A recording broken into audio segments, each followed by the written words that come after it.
Have you ever wondered if dead trees are worth any money? Well, in today's video, I've got a patch of spruce here behind me that have all died, so I want to cut them down and see if there's any value to them. There's a whole patch of them right in here, and I'm not sure why they died. A couple reasons. Could have been the drought, the heat, or there was some logging done in here in the last decade. It may have just mucked them up so bad they couldn't withstand the logging. But they're dead. We could leave them as habitat trees and wildlife trees, but I think there's enough value in them that I want to take them, scale them, get them up to the landing, and then send them to the mill, and we'll see how much they're worth. They're pretty good sized trees. A lot of them are over 30-inch DBH, which is diameter at breast height. They're all Sitka spruce. So I've chosen this one here to start with. I was gonna do this one over here, but there's some green branches on the bottom, and there's also some new growth on those branches. So I'm gonna leave that one and see if it dies completely. If it does, I'll take it out. But I'd rather keep that tree, even if it's just the top breaks out of it and dies. If that tree can live another 50 years, be wildlife habitat, the owls nest in the top, whatever, we'll leave it. But this one here is completely dead, all the way to the top, all the way to the bottom. Now the trick is, I gotta get it in the right spot. So there's the tree we're gonna fall. We're gonna try and drop it right next to that one, straight out that line there. There's a big stump right there. There's that tree right there, and we're gonna try and drop it right in that hole. So the first thing I gotta do is I gotta put my undercut in. I've always used the Humboldt cut, so I'm gonna take the waste out of the stump. I'm gonna do my top cut here, my face cut underneath, take that wedge out, and that's gonna make it fall in the direction we want it. Then I'll come back and do my back cut. I've got kind of a hairy spot I gotta hit here, so I gotta make sure everything's right on. And sometimes that Humboldt cut, it's hard to line up across a real big stump. Your margin for error goes way down because your bar's so long and that angle's gotta be just right. Whereas on these smaller trees, if you're off 5 degrees, it's not a big deal. So let's see if I can get this one on the ground. So now we got our undercut in. Now I'm gonna come around and do the back cut.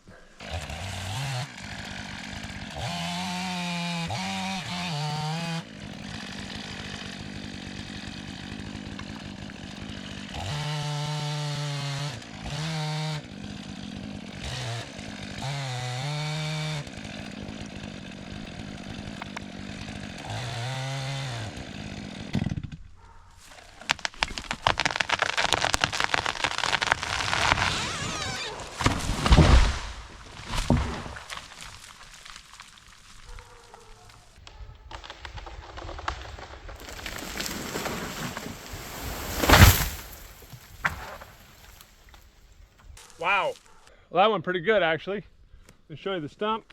Got my face cut here, my back cut here. The holding wood is nice and even all the way across.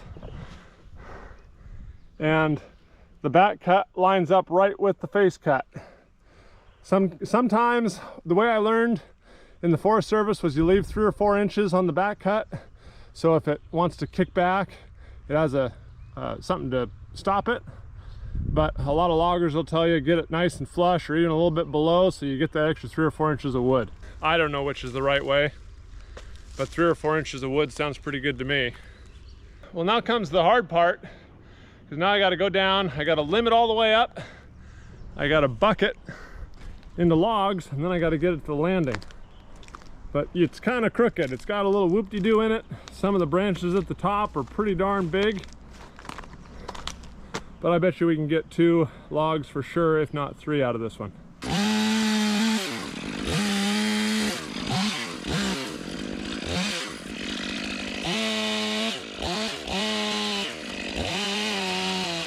We got her all limbed up. Now we got to talk about bucking. So if you watched the channel before, I'm really into quarter sawing nice clear vertical grain wood right now. And that only occurs on the butt log of these big spruce, hemlock, and cedar. And fir as well. So what I'm going to do is I'm going to take the first 16 feet for me. That's going to be my quarter sawn wood. I'm going to take it to Fred later. We'll make another video of that later. So I got to figure out where 16 feet is. It's about right where the saw is. And then commonly what we have is a 32-foot log with a foot of trim.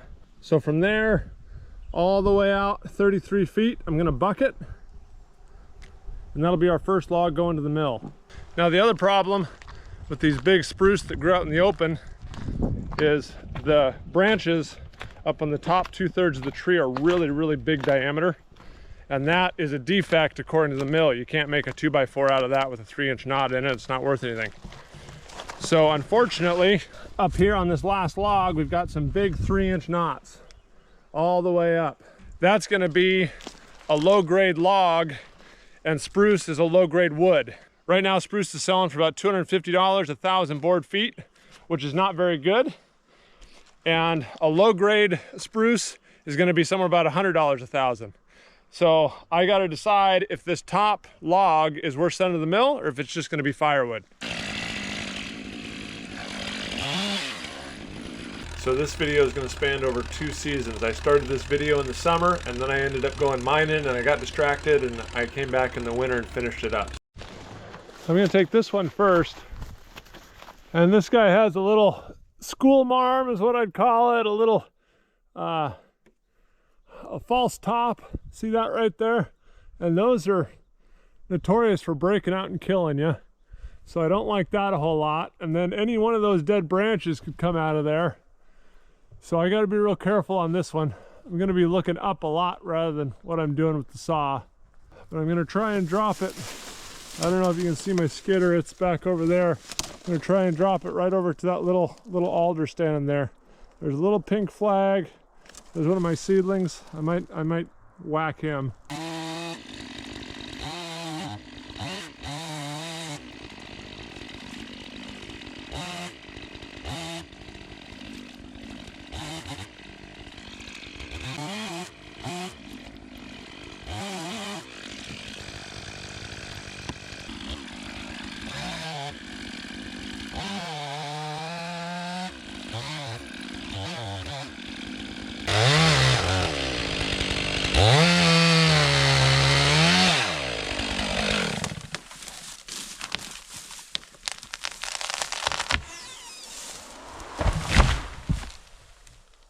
Bingo! Right where I wanted it.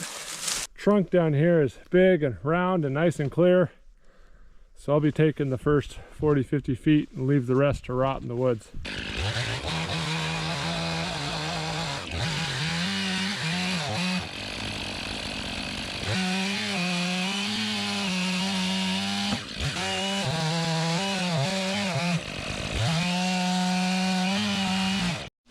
All right, I got this thing cut up into 2/16 and a 12. I came right underneath this little school marm here.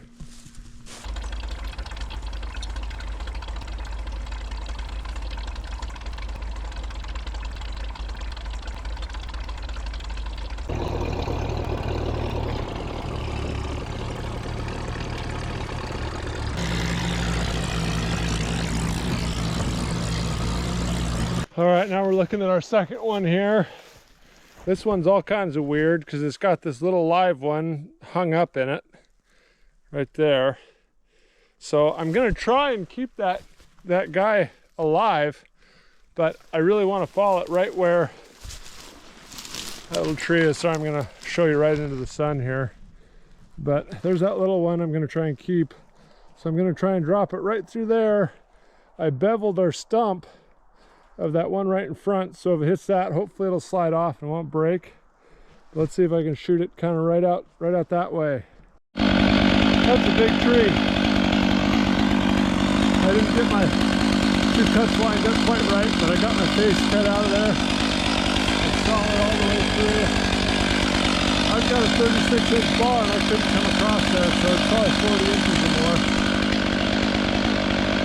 Let's drop this thing.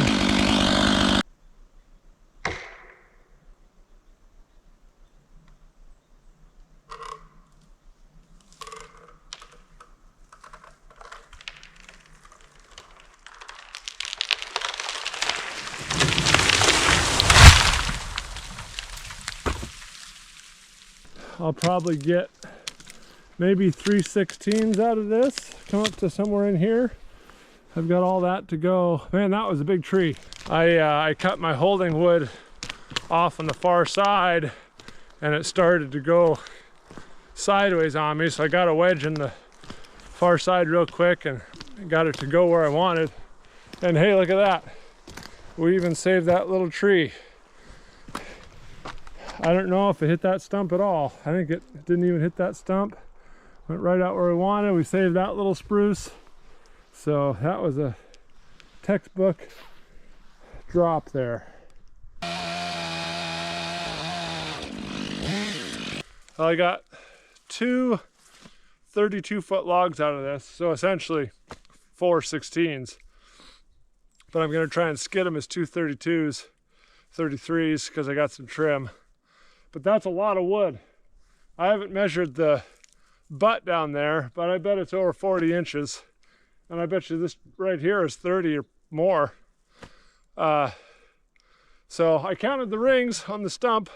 It was about 122, 124 years old. So right about 1900 is when it germinated and started growing.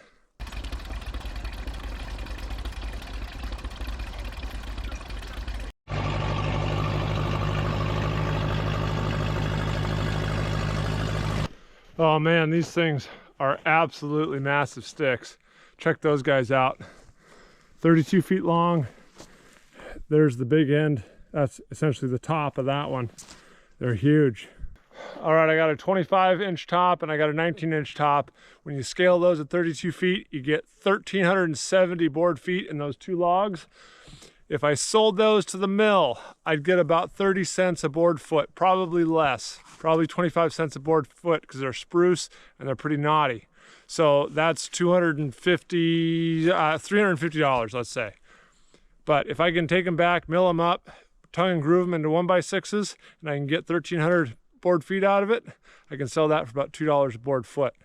So you're looking at about $2,600. So that is why I'm starting to mill up my own stuff, sell it on Craigslist, Facebook Marketplace, that kind of thing, and I can really, really increase my profit margin. So thanks everybody for watching. I'll see you on the next video.